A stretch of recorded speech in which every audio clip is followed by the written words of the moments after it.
برای اولین بار در ولایت کندوز یک نمایشگاه محصولات زراعتی، حیوانی و صنایع دستی زنان برگزار شد.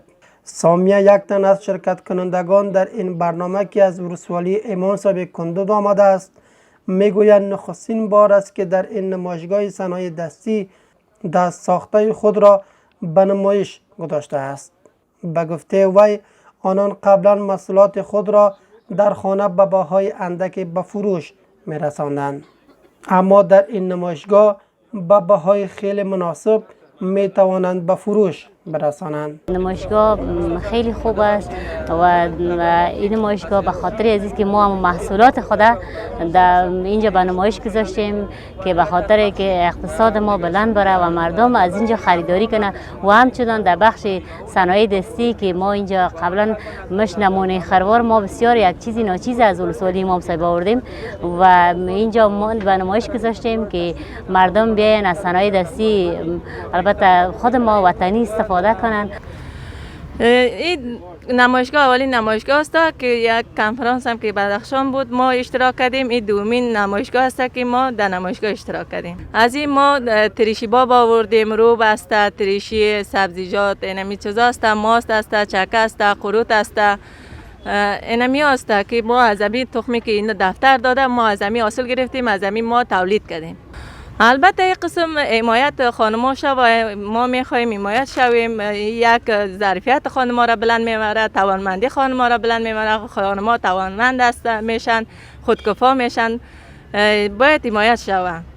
از سوی دیگر شمار از اشتراک کنندگان در این برنامه میگویند که این نخستین نمایشگاهی است که در سطح زون شمال شرق در کندوز برگزار شد. ما از این مسجد خواهش میکنیم همیشه یک مسجد همین یک نمایشگاه را راه اندازی بکنن، از این مردم دهقان مستفید میشه. هر گونه انواع و اقسام نباتات میبینه. این پیر خیلی نسبتا به دیگه وقتا گستراتر است، خوب است، قابل پذیرش است دیگه. خصوصا دهقان در افغانستان، خصوصا در ولایت کندوز دهقان آسیب پذیر است. دهقان بسیار مشکل گسترده داره. اینمی در پالیدی که نمایشگاه را که میکنند یک کمکای همیشگی برای دهقان داشته باشند. دهقان مطلق ضعیف هستند، دسترسی بیش نداره، حتی دهقانی خود درست کردن اینا نمیتونند، خودکفا نیستند، بسیار ضعیف هستند. اقتصاد دهقان ضعیف است.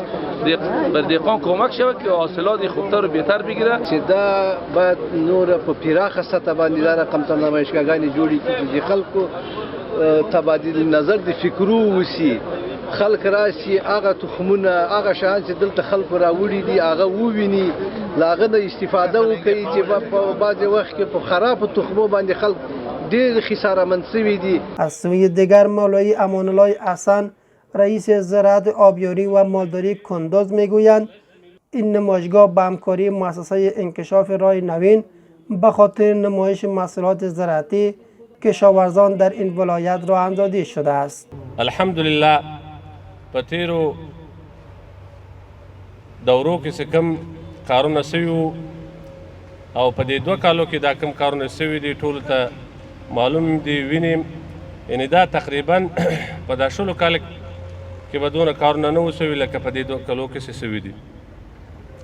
دا د موږ د ټولو ملګرو د مشرانو او د خپل هغه کارمندانو په اخلاص او صداقت باندې دلال کوي. الحمدلله د موږ کاري ټیم ټول په یو غږ باندې په خپل منځ کې په هماهنګۍ سره هغه کارونه سرته رسوي او یو بل ته لاس ورکوو، یو بل سره اخلاص کوو. نو الحمدلله د زراعت ریاست کارونه ډیر په مخ باندې روان دي.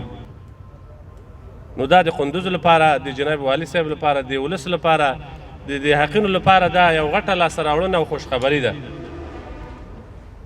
دا د ملګرو په اخلاص او صداقت باندې دلالت کوي. الله دې موږ کې او ټولو ملګرو کې اخلاص پیدا کړي. چې کله په انسان کې اخلاص وي الله جل جلاله یې کارونه خپل ورته برابروي.